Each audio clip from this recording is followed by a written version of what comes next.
हूँ इस समय, आप मुझसे जो भी मांगोगे वह मैं आपको दे दूंगा। भगवान बोले अच्छा तुम तीनों लोगों के स्वामी हो? बोला हाँ हूँ।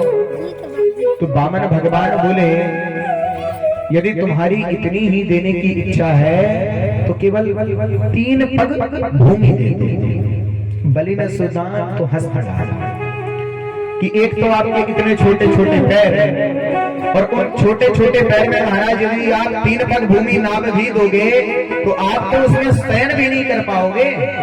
इतनी भूमि लेकर क्या करोगे? आप कहो तो मैं आपके लिए सुंदर महल बनवा दूं, आपको मैं एक राज्य दे दूं, जाकर के वहां पर राज्य करो। भगवान बोले नहीं, यदि तुम देना ही चाहते हो तो 3 पग भूमि ही दो। बलि बोला ठीक है जैसी आपकी इच्छा, परंतु जब वह हाँ कर दिया तो भगवान बोले मैं ऐसे नहीं मानूंगा, तुम पहले संकल्प करो भाई। मैं हमेशा जो भी दान लेता हूँ संकल्प करा करके लेता हूँ।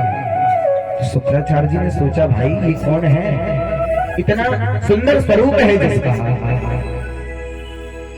ये जो कलुषित इसकी आभा प्रभाव को देख कर सब मनमुग्ध होते जा रहे हैं। चिड़िया मोर नृत्य यहाँ पर आकर के इसको देख करके नृत्य कर रहे हैं। और जब देखा तो स्वर्ग से देवता लोग भी देख रहे थे इस दृश्य को। शुक्राचार्य जी ने जब देखा तो ध्यान लगाया तो राजा बलि को बताया कि सुनो राजन, ना तो ये वामन है ना ही ये त्रिपन है, ये कौन है? विष्णु है, छलिया है, और ये तुमको छलने के लिए आया है। और महाराज जब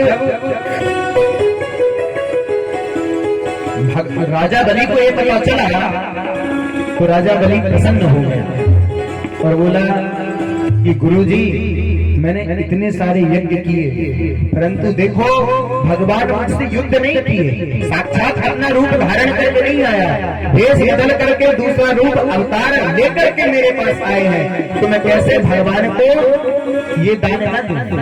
यदि ये वामन होगा तो 3 पग भूमि ले लेगा और यदि भगवान होंगे तो भी मैं अपने आप को ही समर्पित कर दूंगा। इतना सुंदर भाव महाराज जब राजा बलि का देखा तो वामन भगवान बोले भाई जल्दी करो क्योंकि मुझे जाना भी है, 3 जल्दी से संकल्प करो।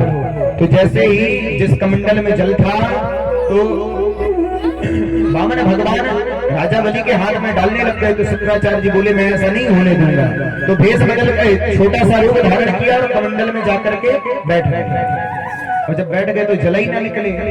तो भगवान ने एक कुश लिया और सोचा, भगवान तो समझ गए कि ये शुक्राचार्य जी जाकर के बैठ गए हैं, परंतु जो जहां से जल निकलता है उस छिद्र में भगवान ने कुशा की एक नोक डाली और वहां से शुक्राचार्य जी की एक आंख फूट गई।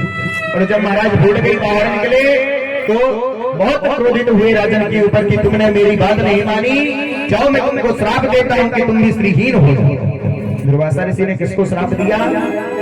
इंद्र को। और यहाँ पर राजा बलि को किसने दिया? शुक्राचार्य। जब ऐसा श्राप लगा तो बोला कि आपका श्राप तो बाद में लगेगा, अभी तो मैं संकल्प कर चुका हूँ, पहले नारायण का ये 3 पग भूमि दे दूं। इस ये जो वामन अवतार रूप धारण करके मेरे सामने खड़े हैं इनके 3 पग भूमि दे दूं, उसके बाद मैं आपका ये श्राप ही स्वीकार करूंगा।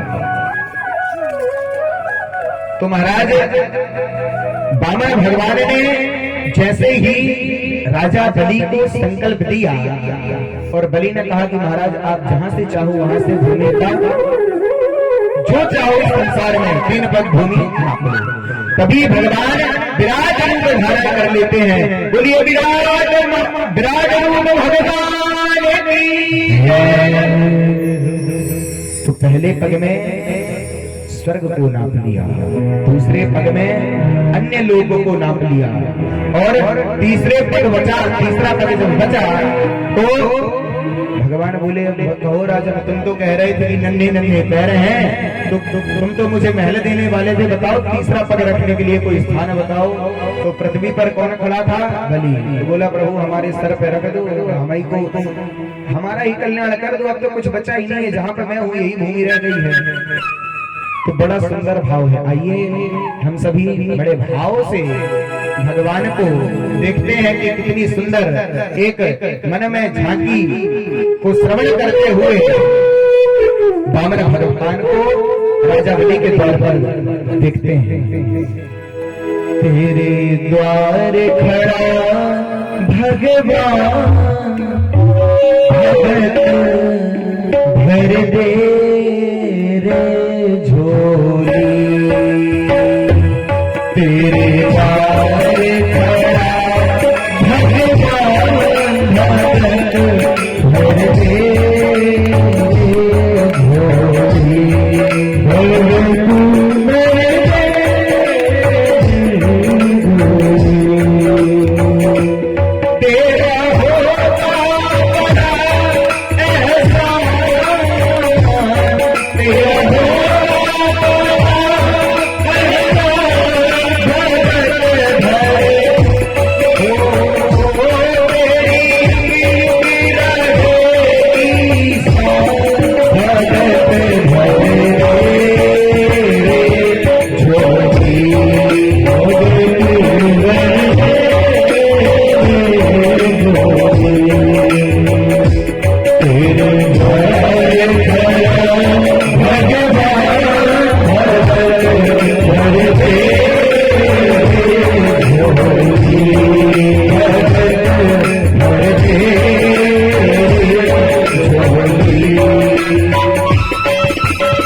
है सारा